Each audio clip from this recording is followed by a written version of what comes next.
This is the famous EXO of South Korea at the closing ceremony of the Pyeongchang Winter Olympics. And this is North Korea's cheerleading squad with its fabulous routines. The cultural differences are clear, even if they marched under a unified Korean flag. But now that the Olympics are over, what's next for North-South relations? Part of the answer lies in the past, and why there are two Koreas in the first place. In 1945, at the end of World War II, the Korean peninsula was divided. The South was backed by the US. Its wartime ally, but ideological opponent, the Soviet Union, backed the North. The 38th parallel that divides the two Koreas was drawn by Dean Rusk, a US Army colonel at the time, and later a Secretary of State. Rusk later admitted it was almost arbitrary. Using a National Geographic map, we looked just north of Seoul for a convenient dividing line, but could not find a natural geographical line. We saw instead the 38th parallel and decided to recommend that. The occupying superpowers had no intention of cooperating. The US pushed the UN to endorse elections in the South. The Democratic Republic of Korea formally took power from the US on August 15, 1948. In the North, the Soviet-backed Democratic People's Republic of Korea was declared on September 9th, with Kim Il-sung as prime minister. But the Democratic People's Republic of Korea was anything but democratic. Kim Il-sung ruled with an iron fist. He handed power to his son, Kim Jong-il, who handed it to his son, Kim Jong-un, the current leader in the third generation of a new type of government, hereditary communism. Backing up though, early on in Kim Il-sung's reign, the two Koreas went to war. In 1950, the North, backed by China with Soviet support, invaded the South, quickly taking much of the country. But the UN, led by the US, conducted an allied counterattack that pushed back the North Korean army.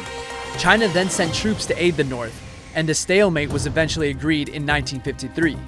But not before more than 1 million people had died on both sides.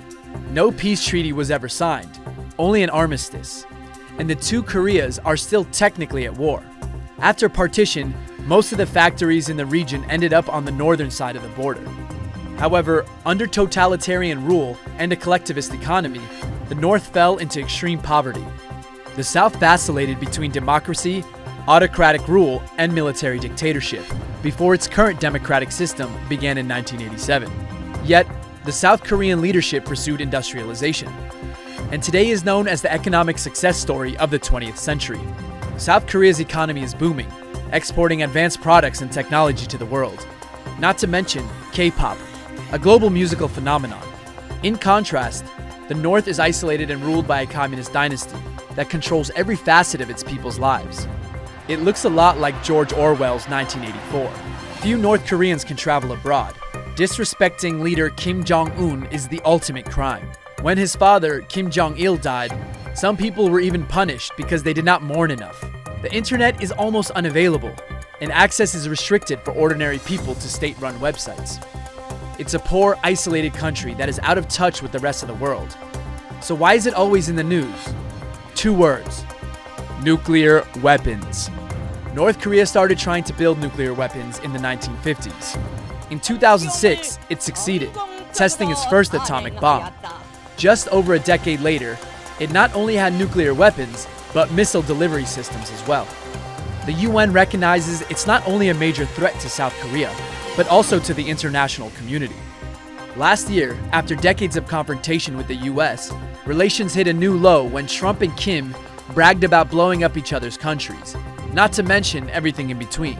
But in a rare moment of sanity, just as the nuclear rivals were bragging about the size of their nuclear buttons, an opportunity emerged for the two Koreas to engage. Sports. The Winter Olympics in South Korea's Pyeongchang. A Korean hockey team with players from both countries played together. The two countries marched together at the Olympic opening ceremony. So, can this breakthrough on the sporting field lead to political change? It's unclear. Nobody wants war, but 88% of South Koreans don't want unification. Young people in South Korea fear the financial burden that unification would bring, which is estimated to be $1 trillion of debt. The Olympics are over, and those cheerleaders are back home. But the opening games are having an effect. A high-level delegation from Seoul has been to Pyongyang, and Kim Jong-un says he wants to talk. The US also says it's open to dialogue. and North Korea has agreed to freeze missile tests. So will history one day look back and say that the Winter Olympics was the first baby step towards a lasting peace?